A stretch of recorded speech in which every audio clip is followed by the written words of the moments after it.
I am an over-the-road truck driver, and I generally stay in the Midwest as I enjoy the open road and less traveled areas. I tend to drive at night because the roads are a lot more empty, and there tends to be less traffic and construction going on around that time. On this particular night, I was crossing from one state to another on my way toward the mountains.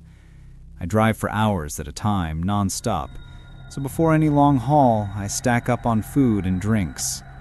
I've also accustomed my bladder to hold it for long stretches after years of driving, until I absolutely can't anymore.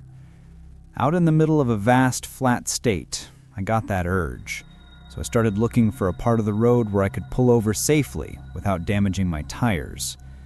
But this is the backwoods of the country, so finding a good spot can be a little hard, though not impossible. When I finally felt I had found a perfect enough location, I pulled over. Since I was in the middle of nowhere, my only option was an empty gallon jug that used to hold water. There was no way I was stepping outside in the dead of night. As I was doing my business, I heard a tap. I want to make it known that I travel in my truck alone. I don't have a partner or a pet of any kind. The truck radio was off, the windows were up, and from my perspective, all you could hear was the hum of the engine running. I began to look for the source of the sound, which at first I thought was my mini fridge, because when it gets unplugged, the melted water from the freezer will leak out and make a patter noise on the floor. I checked, and it wasn't that.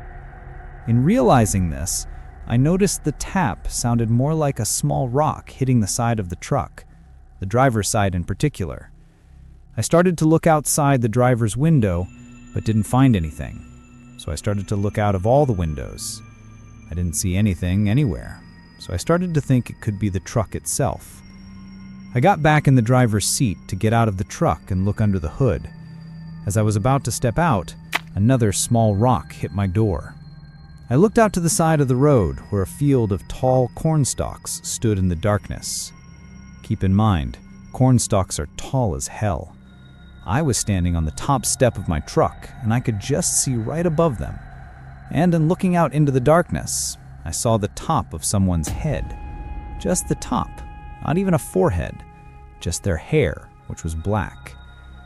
The average height of a corn stalk is about 8 feet, so I don't know about you, but whoever that was had an advantage. I got back in the truck and locked the doors, put the window down a tad bit, and yelled, "Hey, you need help?" No answer. "Hey man, you good?" No answer. So I said screw it, put the truck in gear, and hauled ass. I didn't even look back, just tried to get away from them in the area as fast as the truck would go after being at a standstill. I drove for hours until I reached the next state and pulled over at a truck stop to get some sleep. Before heading to bed, I went inside the truck stop to get some food, and as I was coming back to my truck, I saw marks on the back of the passenger side, as if someone had keyed it. I started angrily looking around to see who it could have been, but couldn't come to a conclusion. Then I started looking around my entire cab, and noticed the marks were also on the back of it, near the platform where the cab and trailer connect. Subscribe. I started remembering the person I saw in the field, and thought it was them, but I don't remember feeling anyone hop on back there. So I was left puzzled. Nothing else happened for the rest of the day, thankfully. I'm not sure who that person was, or what they wanted, or what their intentions even were, and I'm glad I never ended up finding out.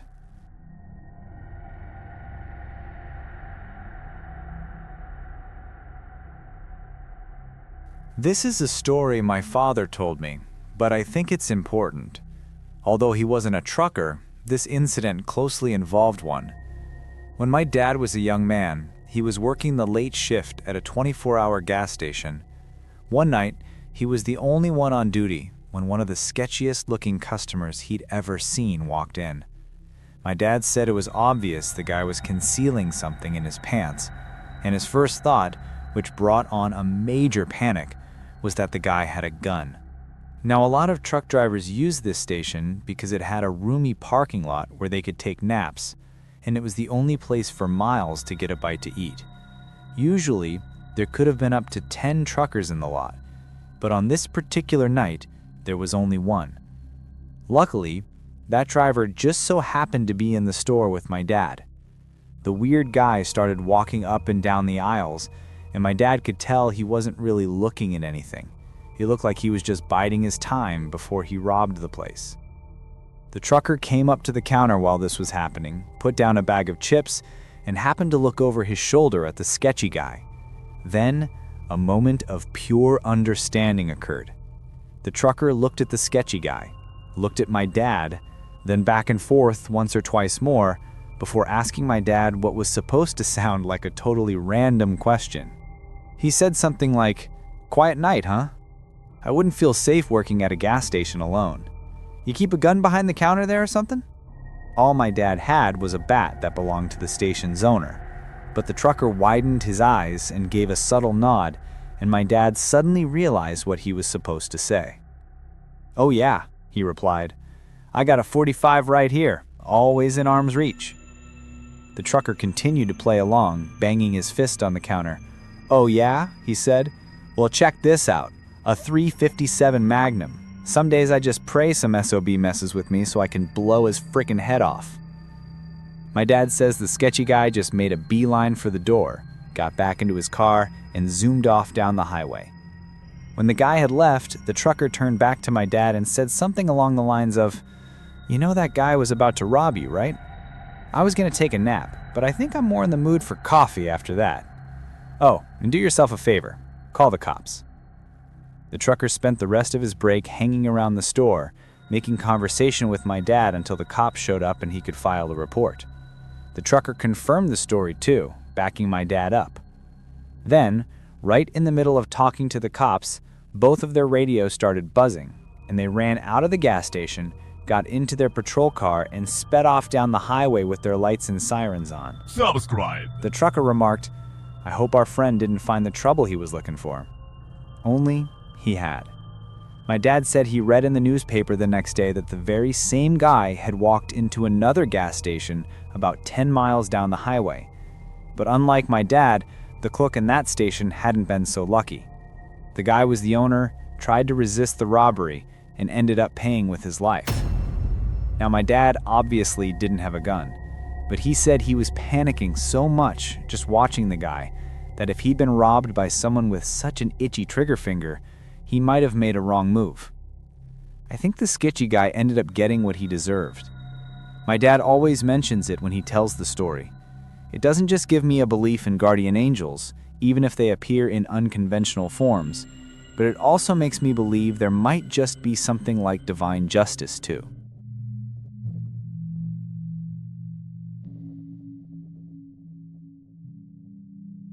I realized someone wanted me dead when the black sedan started reversing straight at me. But let me back up. It was late March, around 9 at night, and I was hauling auto parts eastbound on a major interstate. The temperature had dropped to freezing and traffic was almost non-existent, and I hadn't seen another vehicle for 20 minutes. Then this black sedan appeared in my side mirror, staying exactly 50 yards behind me, even though the left lane was completely empty. And my one firm rule on the road is to always pay attention to patterns, and this wasn't one I liked. At first I didn't think much of it, but after 10 minutes it was still there, like it was tethered to my rig. So I nudged my cruise control down to see if he'd go around, and he eased down too. I bumped it up, and the gap stayed fixed. A sign flashed past, 24-hour gas, 2 miles. So I put on my blinker, and a second later, his right blinker clicked on as well. And that was when the hair on the back of my neck finally stood up. I took the exit and rolled past the pumps into the back lot where the rigs park, set my brake by the far curb, and the black sedan nosed in right beside my cab, way too close. I cut my lights and engine and listened, grabbed my gloves, climbed down, slammed my door louder than necessary, and walked to his window with my hands visible. Subscribe. Behind the glass was a man in his 40s staring dead ahead with his hands at 10 and 2. and a fresh, deep scratch ran across the hood, exposing raw metal. "You good?" I said. "You tailed me a long way." Nothing. "You can't park here. This side is for trucks only." Still nothing. I stepped around the front to catch his eyes, my boots squeaking on the frost. And in the split second I cleared his headlight, the engine roared and the hood jumped. I threw myself left, smashing my hip on my own bumper as the sedan lunged into the space where my legs had been. The grille kissed my license plate and bounced. I saw the white reverse lights flare, and I ran, cutting into the slot between my fuel tank and the trailer as the sedan shot backward, missing my steps by an inch, tires howling. He slammed it into drive, and the nose jerked toward me again. I ducked deeper and yelled toward the dark, sleeping trucks, "Hey, call 911!" But nothing moved. He swerved, clipped a concrete wheel stop, straightened out, and for a second I had him in my passenger mirror with his eyes forward and his jaw loose, like this was just a task he was performing. Then he gunned it, vaulted the speed bump on his way out, and disappeared back onto the highway without using a single turn signal. I called 911 and gave them what little description I had, and I didn't stay the night. I left 5 minutes later, checking my mirrors every 10 seconds. Subscribe. The next day around noon, I got stuck in traffic with red and blue lights flashing ahead, and as we crawled past the accident site, I saw it. The same black sedan with the identical scratch on the hood, except now the entire front end was crushed like an accordion. And next to it lay an overturned pickup with its roof caved in, while paramedics loaded someone onto a stretcher, but I couldn't see a face. I kept pace with the truck in front of me and tried to see the sedan's driver's seat through the spidered glass and deployed airbags, but there was nothing. A firefighter waved us to keep moving, and as I rolled past, I checked the scratch again in my mirror. The same path from the headlight to the cowl, as if someone had dragged a key and then fate had finished the job. And I still don't know who he was or why he tried to run me down.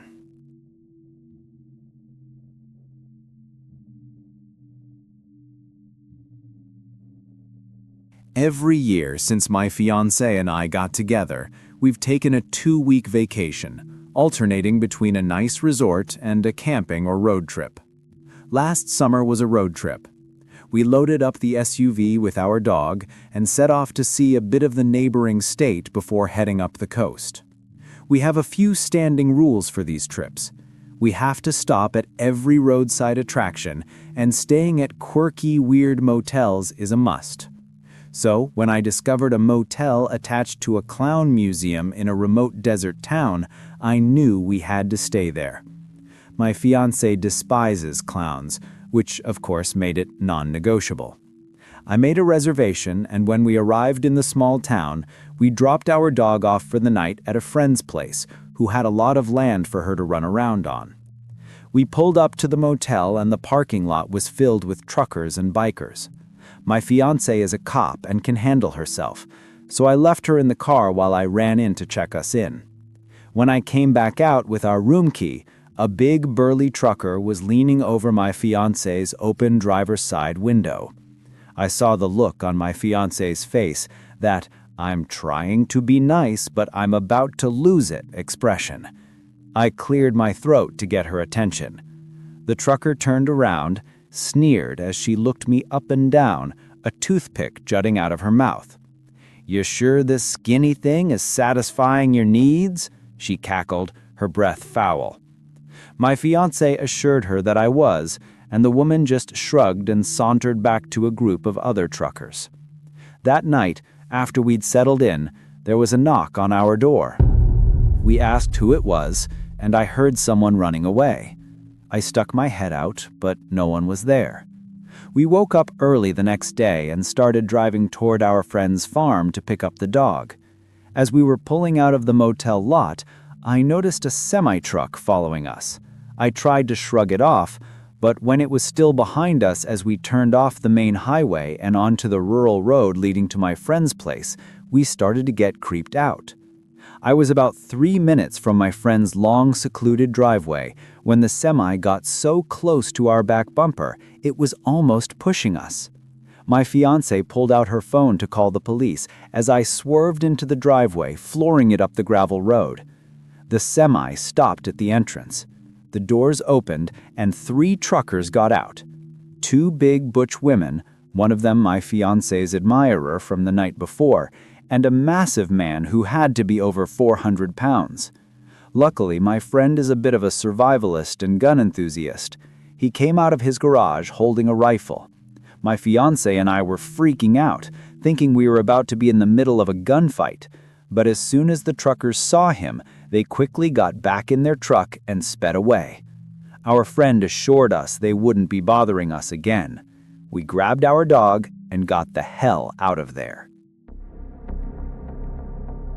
Subscribe. I was 39 when it happened, and I'd been running night hauls out of a small depot in a rural corner of the state for nearly a decade by then. And that night was supposed to be routine.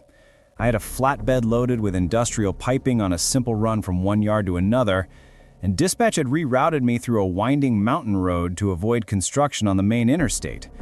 So I rolled out a little before 6 with the sun already behind the hills, and the first hour was smooth with the radio low and my CB open, though no one was talking.